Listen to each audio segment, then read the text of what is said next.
SHG smart teaching चॅनलमध्ये तुम्हा सर्वांचे सहर्ष स्वागत। आनंददायी शनिवार अंतर्गत कोणकोणते उपक्रम घ्यावेत, कोणकोणत्या कृती घ्याव्यात, या सर्वांचं आत्तापर्यंत आपण 3 व्हिडिओ अपलोड केलेले आहेत। या तिन्ही व्हिडिओला तुम्ही दिलेल्या प्रचंड प्रतिसादाबद्दल तुम्हा सर्वांचे प्रथम मनपूर्वक धन्यवाद। या तिन्ही व्हिडिओची लिंक तुम्हाला डिस्क्रिप्शन बॉक्समध्ये मिळेल। आज आपण या सिरीजमधला चौथा व्हिडिओ पाहणार आहोत। नेहमीप्रमाणेच आजच्या व्हिडिओमध्ये सांगितलेल्या ॲक्टिव्हिटी सुद्धा तुम्ही शाळेत सर्व विषयांसाठी व वेगवेगळ्या गोष्टी मुलांना आनंददायी पद्धतीने शिकवण्यासाठी वापरू शकता। चला तर मग पाहूयात 24 ऑगस्ट रोजी आपण अशा कोणत्या ॲक्टिव्हिटी घेऊ शकतो।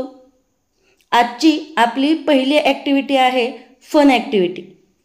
या ॲक्टिव्हिटीसाठी आपल्याला काही फुग्यांची आवश्यकता असेल। हे फुगे मुलांनी पायात धरून समोर ठेवलेल्या बकेटीत नेऊन ठेवायचे आहेत। जो मुलगा सगळ्यात आधी 3 फुगे त्या बकेटीत नेऊन ठेवेल तो या स्पर्धेचा विजेता असेल। अशा प्रकारच्या खेळाने शाळेची सुरुवात झाली तर मुलांना शाळेमध्ये यायला खूप आनंद वाटतो आणि दिलेल्या कृती ही मुलं अतिशय आनंदाने आणि उत्साहाने पूर्ण करतात। त्यानंतर याच पद्धतीचा आपला दुसरा खेळ आहे। या खेळात फुगे हवेत उडवायचे आहेत व हे फुगे जमिनीवर न टेकू देता खाली ठेवलेले बॉल आपल्याला समोरच्या बकेटीमध्ये ठेवायचे आहेत। ज्या मुलाचा फुगा हा खेळ खेळताना खाली पडेल तो मुलगा या खेळातून बाद होईल। अशाच प्रकारे आपण विविध खेळ व्हिडिओमध्ये दाखवल्याप्रमाणे आनंददायी शनिवार या अंतर्गत शाळेमध्ये घेऊ शकतो। चला आता पुढचा खेळ पाहूयात। या खेळाचे नाव आहे स्वरचिन्हे जोडा आणि वाचा। हा खेळ मुलांच्या मूलभूत संकल्पना स्पष्ट करण्यासाठी आपण वापरू शकतो।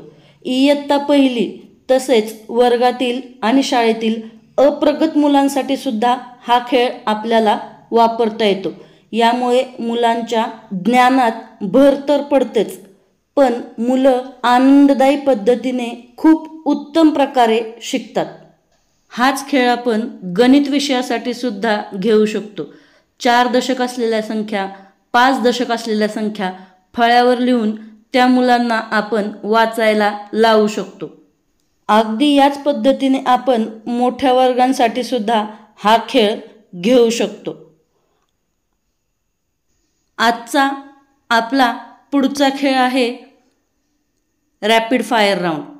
हा खेळ सुद्धा मुलांना खूप आवडतो। मुलांची बौद्धिक क्षमता विकसित करणे आणि निर्णय क्षमता विकसित करणे ह्या गोष्टी या खेळातून साध्य होऊ शकतात।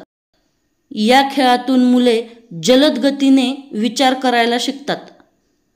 हा खेळ खेळताना आपण शालेय अभ्यासात मुलांना जे काही घटक शिकवतो त्या घटकांवर आधारित विविध प्रश्न आपण मुलांना गतीने विचारायचे आहेत। 1 मिनिटात जो मुलगा जास्तीत जास्त प्रश्नांची उत्तरे देईल तो मुलगा या खेळाचा विजेता असेल। गतीने उत्तर देण्यासाठी मुलांना विचार देखील गतीनेच करावा लागतो।